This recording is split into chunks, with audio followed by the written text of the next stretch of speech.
Most of us go through life like that. Most of us go through life pretending that we're satisfied where we are, pretending that everything is okay, pretending that we don't have any special goals or ambitions or desires, when really deep down inside we do really want more. But if you look at our behavior, if you judge based upon what we do, that really will tell you some true stories about people, because you have to judge a tree by the fruit it bears, not the fruit that it talks about. See, a lot of people pretend that they want more out of life, but all you have to do is watch their actions. People tell you, oh yeah, one day I want to have a restaurant. See, they're pretending they want to go into business for themselves. They're not serious. How can you tell, Les? Watch their actions. Watch what they're doing. The proof is in the pudding. So if you want to do something, if you thought about something you want to do, take it head on. Decide that you're going to start looking at it, start doing research on it, start tackling it, start becoming involved in whatever and wherever it might lead you, to begin to explore the possibilities in that particular thing that you're seeking, so that you can begin to learn all you can about it. Decide that you're going to face it, that whatever shortcomings you have, that you're going to strengthen yourself there. Whatever training that's required, that you're going to go get that training, that you're going to get started right now.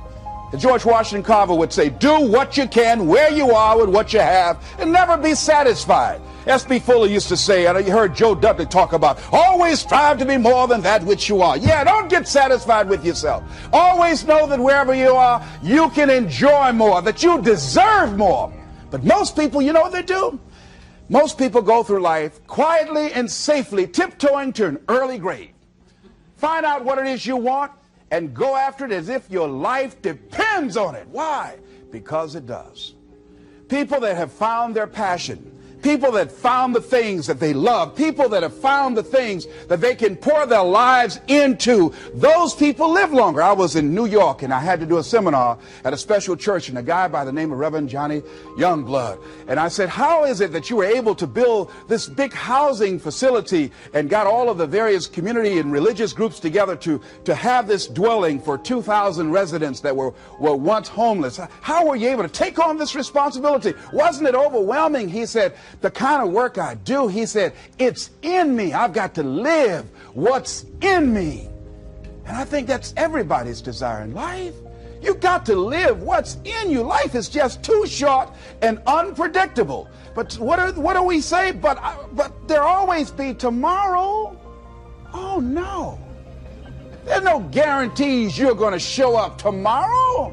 There are a lot of people who were here yesterday that they're not here today. There are a lot of opportunities that were around yesterday. They're not here today.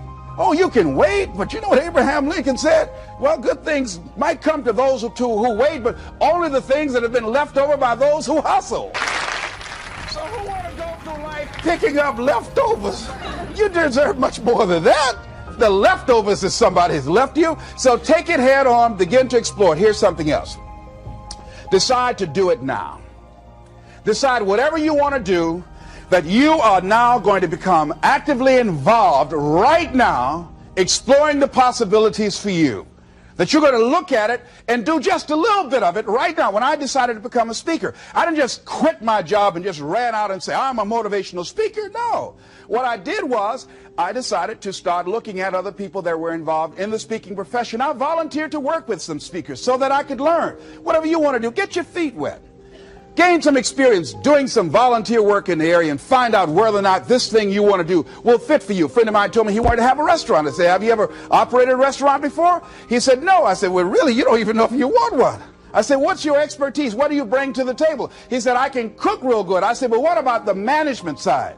What about the business part of the restaurant? You're not going to be cooking all the time. Somebody's got to receive the money. Who's going to manage the personnel? He said, you got it right. You got a point there. So this guy got a job in a restaurant in the evening time on a part-time basis. After doing that for a while, he said, you know what? I think I just want to be a chef.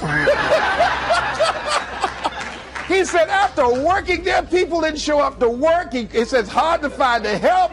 People weren't responsible. The headaches, the guests were just giving him problems day in and day out. They weren't ever satisfied. He said, no, I just think I'll stick to cooking. See, you got to find out what fits for you. Because you might decide that after you go up in there and examine it and experience it and get some experience under your belt on it, well, you say, this is really not what I want. This does not fit for me. So decide that you're going to do that. Now, John H. Johnson said something that's very important. He said, there's no defense against an excellence that meets a pressing public need.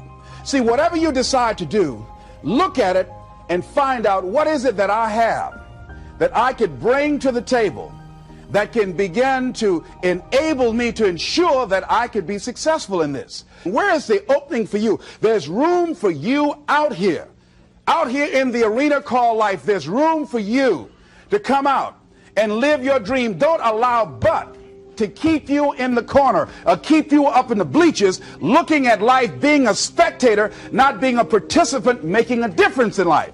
I believe that all of us came here with something. All of us showed up to give something, and that nobody's going to give that service that you have to give. No one's going to produce your product. No one's going to write your book.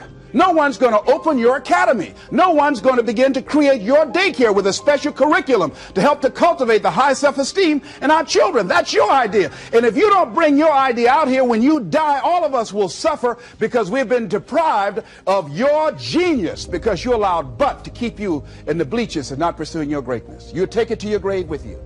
And that's what most people do. I think that's why the guy said that many people die at age 21 and don't get buried until they're 65. You got to have energy, ladies and gentlemen. You got to have life. If you're excited about what you're doing, even in the area of selling, you know, people don't buy because of logical reasoning.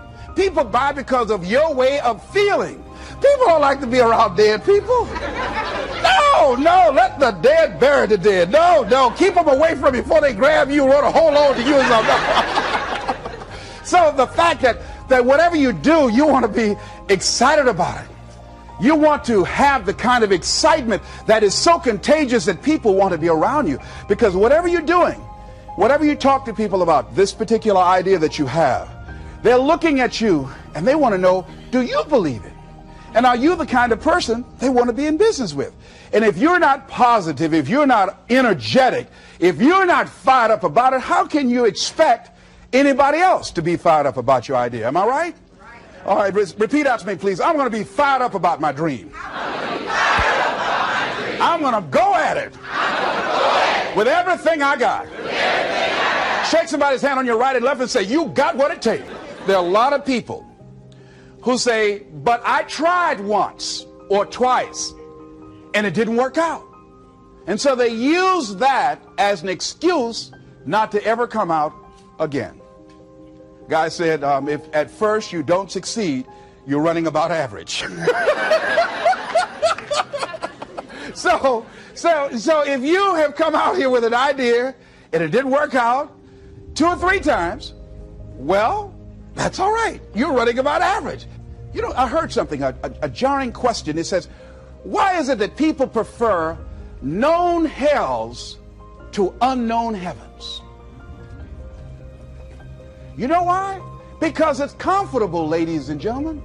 I remember I was in a service once, and I heard Dr. Johnny Coleman give this example. She talked about a man who had been captured behind the enemy lines in a war and was sentenced to be killed or another option.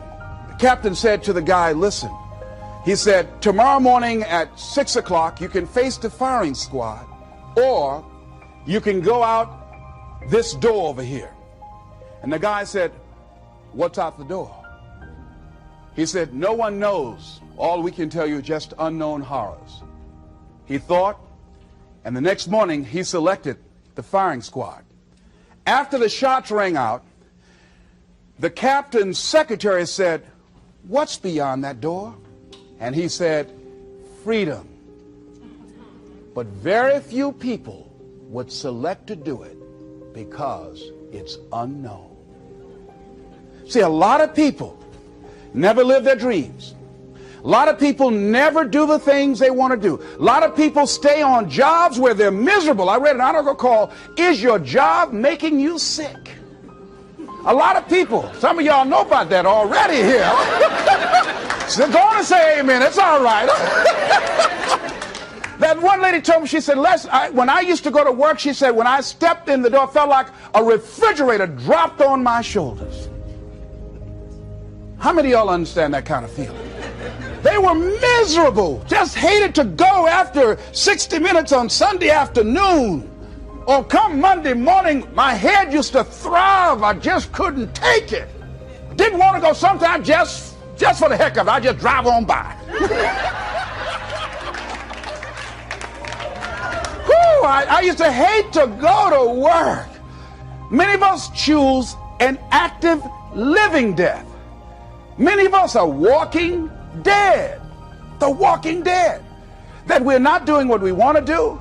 Many of us stay in relationships where we're dying together rather than growing and expanding and living together. We're miserable, but because we don't have the courage to see ourselves beyond that relationship that has turned toxic,